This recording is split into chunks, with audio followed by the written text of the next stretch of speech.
ప్రభుత్వం ఉన్నప్పుడు ఉన్నటువంటి వాళ్ళే కదా ఈ అధికారులంతా, ఈ ఐఏఎస్లు ఐపీఎస్లు అంతా. మీరు కూడా గవర్నమెంట్లు ఉన్నప్పుడే కదా వీళ్ళందరూ ఉన్నది. వాస్తవాలు వాళ్ళకి తెలుసు కదా. మీరు ఫోన్ ట్యాపింగ్ ఏ విధంగా చేసారు, ఎట్లా చేసారు అనే విషయం ఇప్పుడు మిమ్మల్ని ఎవరైతే విచారణకు పిలుస్తున్నారో అధికారులు, వాళ్ళు మీ గవర్నమెంట్లు ఉన్నారు కదా 2014 నుంచి 2023 దాకా. ఇష్టపచ్చినట్టు మాట్లాడితే ఏంటి అంటే, మేము వచ్చిన మీ సంగతి ఏందో చూస్తామని బెదిరించి బ్లాక్మెయిల్ చేస్తున్నారా కేటీఆర్? మీరు అధికారులకు రాణిస్తారు అనుకుంటున్నావా? తెలంగాణ ప్రజలు 99% ఉన్న ప్రజలు ఎట్టి పరిస్థితిలో కేటీఆర్ మిమ్మల్ని కేటీఆర్ కానీ కేసీఆర్ కానీ అధికారులకు రానియరు. మీరు ఉన్నదెంత రాష్ట్రంలో? మీరు ఉన్నదెంత? 0.5 కూడా లేరు. అంటే 99% ఉన్న ప్రజలు మిమ్మల్ని స్వాగతించి మిమ్మల్ని మళ్ళీ ఓట్లేసి గెలిపిస్తారు అనుకుంటున్నారా? మీరు పిచ్చి పట్టింది మీకు. మీ కుటుంబంలో మీ కుటుంబాన్ని మళ్ళీ ఈ రాష్ట్రంలో అధికారులకి తీసుకొస్తారు అనుకుంటున్నారా? మీరు మతిస్థిమితం లేకుండా మాట్లాడుతున్నారు. అది జరగదు, జరగనీయము కూడా. అది గుర్తుపెట్టుకోండి. విచారణ అనేది వాస్తవమే. దేశంలో ఎక్కడన్నా జరిగిందా? ఈ దేశానికి స్వతంత్రం వచ్చిన నుండి ఇప్పటిదాకా ఫోన్ ట్యాపింగ్ ఏమైనా జరిగిందా? ఫోన్ ట్యాపింగ్ ఎవరు చేస్తారు? ఎవరిని చేస్తారు? అధికారం ఉన్నదని అహంకారంతో చేసిన పని కదా అది. ఫోన్ ట్యాపింగ్ అంటే ఎవరు చేస్తారు? మీ కేసీఆర్ ముఖ్యమంత్రిగా ఉన్నాడు, ముఖ్యమంత్రికి తెలియదా ఇది? రాష్ట్ర మంత్రిగా ఆనాడు కేటీఆర్ ఉన్నాడు, మీకు తెలియదా? ఎప్పుడు ఈ దేశానికి ఈ రాష్ట్రానికి ప్రమాదం ఉంది, తీవ్రవాదులతోని లేకుంటే నక్సలైట్లతోని ఉగ్రవాదులతోని ఈ దేశానికి రాష్ట్రానికి ప్రమాదం ఉన్నదన్నప్పుడే, అది ఇంటెలిజెన్స్ వాళ్ళు చెప్పినప్పుడే ఫోన్ ట్యాపింగ్ చేస్తారు. అది కేంద్ర హోం మంత్రి గారి పర్మిషన్ తీసుకోవాలి, కేంద్ర హోం సెక్రటరీ పర్మిషన్ తీసుకోవాలి. ఈ రాష్ట్రంలో డీజీపీ పర్మిషన్, హోంశాఖ సెక్రటరీ పర్మిషన్ తీసుకోవాలి రాష్ట్రంలో. మీరు వీళ్ళందరి తీసుకున్న తర్వాతనే కదా ఫోన్ ట్యాపింగ్ చేయాలి. ఫోన్ ట్యాపింగ్ ఎవరు చేస్తారో?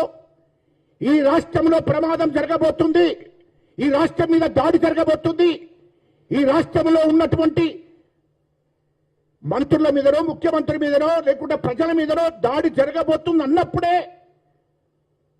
పర్మిషన్ తీసుకొని కేంద్ర ప్రభుత్వంలో ఉన్నటువంటి కేంద్ర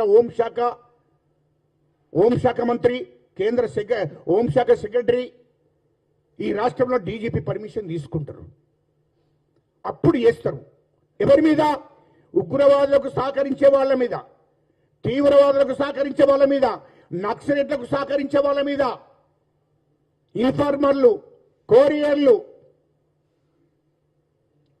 వాళ్ళ ఫోన్లను ట్యాపింగ్ చేసి వాళ్ళను అదుపులోకి తీసుకుంటారు. ఆ ప్రమాదం జరగకుండా చూసుకుంటారు. దానికోసమే ఫోన్ ట్యాపింగ్ చేస్తారు. కానీ మీరు చేసింది ఏంటి? ఎవరితోని రాష్ట్రానికి నష్టం వస్తుందని చేశారు? చెయ్యాలి. ఫోన్ ట్యాపింగ్ చేయడం తప్పేం కాదు, కానీ ఫోన్ ట్యాపింగ్ ఎవరి మీద చేయాలి? ఈ రాష్ట్రానికి ప్రమాదం జరగబోతుంది, ఈ రాష్ట్రంలో వీళ్ళ మీద దాడి జరగబోతుంది, ప్రభుత్వం ఉన్నటువంటి ఎమ్మెల్యేల మీద కానీ, మంత్రుల మీద కానీ, ముఖ్యమంత్రి మీద కానీ, లేకుంటే వ్యాపారుల మీద కానీ, ప్రజల మీద కానీ దాడి జరగబోతుంది అన్నప్పుడే ఆ ప్రమాదం ఉన్నదని చెప్పి నిఘా వర్గాలు, ఇంటెలిజెన్స్ వాళ్ళు రిపోర్ట్ చేసినప్పుడు అర్జెంటుగా ఫోన్ ట్యాపింగ్ చెయ్యాలని చెప్పి పర్మిషన్ తీసుకొని చెయ్యాలి. కానీ మీరేం చేశారు? ఫోన్ ట్యాపింగ్ ఎక్కడ జరగదు, ఎక్కడ జరగలేదు. ఇగో జరిగే విధానం ఇది. మీరు రాజ్యాంగం చదువుకోవాలి, చట్టాలను చదవాలి. మరి చదువుకుండా మీ అహంకారంతో, దురహంకారంతో విచారణ చేస్తే చేతులు కట్టుకొని కూర్చుంటుందా కాంగ్రెస్ ప్రభుత్వము? ఏం తమాషాలు గట్ట చేస్తున్నారా? ఏమనుకుంటున్నారు? ఫోన్ ట్యాపింగ్ ఎవరు చేశారు? మీరు ఇష్టం వచ్చినట్టు. ఆనాటి ముఖ్యమంత్రి కేసీఆర్ 2014లో 14 నుంచి 23 దాకా కేసీఆర్ ముఖ్యమంత్రి పాత్ర ఉంది ఫోన్ ట్యాపింగ్ లో. ఆనాడు కేసీఆర్ పాత్ర ఉంది. ముఖ్యమంత్రి అంటే ఎవరు? ఆనాటి ముఖ్యమంత్రి 2014లో 14 నుంచి 23 దాకా 2023 దాకా ఉన్నటువంటి ముఖ్యమంత్రి కేసీఆర్ ఉన్నాడు అప్పుడు. ఆనాడు ఆయన పాత్ర ఉంది. ఏంటి అయినా తీవ్రవాదుల కోసమో, నక్సలైట్ల కోసమో, ఉగ్రవాదుల కోసమో పెట్టలే ఫోన్ ట్యాపింగ్. అయిన ప్రభుత్వంలో ఉన్నటువంటి మంత్రుల మీద, టీఆర్ఎస్ పార్టీలో ఉన్నటువంటి ఆ ప్రభుత్వంలో ఉన్నటువంటి మంత్రుల మీద, ఎమ్మెల్యేల మీద కేసీఆర్ ఫోన్ ట్యాపింగ్ చేయమని చెప్పాడు. కాంగ్రెస్ పార్టీలో ఉన్నటువంటి ఎమ్మెల్యేల మీద మా పిసిసి అధ్యక్షుడు, ఆనాటి పిసిసి అధ్యక్షుడు మా రేవంత్ రెడ్డి గారి మీద, కాంగ్రెస్ ఎమ్మెల్యేల మీద, బీజేపీ అధ్యక్షుడి మీద, బీజేపీ ఎమ్మెల్యేల మీద ఫోన్ ట్యాపింగ్ పెట్టాడు. ఇది కేసీఆర్ చేయించాడు. ఇది వాస్తవం. నా గురించి ఏం మాట్లాడుకుంటున్నారు బీజేపీ వాళ్ళు? నా గురించి కాంగ్రెస్ పార్టీలో ఏం మాట్లాడుకుంటున్నారు? అదే అలా సొంత పార్టీ టీఆర్ఎస్ పార్టీలో కూడా ఏం మాట్లాడుకుంటున్నారు ఎమ్మెల్యేలు, మంత్రులు? ఆయనకు భయం. వాళ్ళకంటే వాళ్ళ కులం ఉన్నదే 0.5. కాబట్టి మా కుటుంబం జోలికి ఎవరైనా వస్తున్నారో ఆ భయంతో వాళ్ళ మీద ఫోన్ ట్యాపింగ్ చేయించాడు. ఇది కేసీఆర్ డైరెక్షన్ ఇచ్చాడు. కేసీఆరే ఆ ఫోన్ ట్యాపింగ్ చేయించాడు. ఇది వాస్తవం. ఇది నా ప్రభుత్వం ఏడగూడిపోతుందో అనే భయంతో, ఆ ఎమ్మెల్యేలను కాపాడుకోవడం కోసం, ఆ మంత్రులు ఎటుచారిపోతారనే భయం కొద్దీ వాళ్ళ మంత్రులు, టీఆర్ఎస్ మంత్రులు, టీఆర్ఎస్ ఎమ్మెల్యేల మీద కూడా ఫోన్ ట్యాపింగ్ చేయించాడు. కాంగ్రెస్ పిసిసి, ముఖ్యంగా పిసిసి అధ్యక్షుడు మా రేవంత్ రెడ్డి గారికి ఆనాడు ఉత్సవోసుకున్న పిసిసి అధ్యక్షుడు కాగానే కేసీఆర్. కాబట్టి మా రేవంత్ రెడ్డి గారి మీద, ఆనాటి పిసిసి అధ్యక్షుడి మీద ఫోన్ ట్యాపింగ్ చేయించాడు. ఆనాడు మా రేవంత్ రెడ్డి గారి పిసిసి అధ్యక్షుడు ఉన్నప్పుడు ఆ ఇంటి చుట్టూ పెట్టాడు.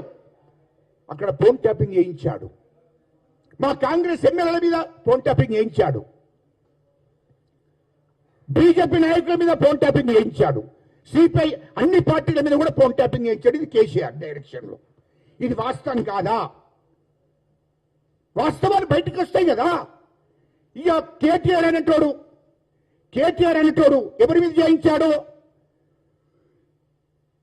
వ్యాపారుల మీద, బిజినెస్ వాళ్ళ మీద, కాంట్రాక్ట్ల మీద, రియల్ ఎస్టేట్ బడాబాబుల మీద, బిల్డర్ల మీద, సినిమా హీరోయిన్ల మీద, హీరోల మీద, గీళ్ల మీద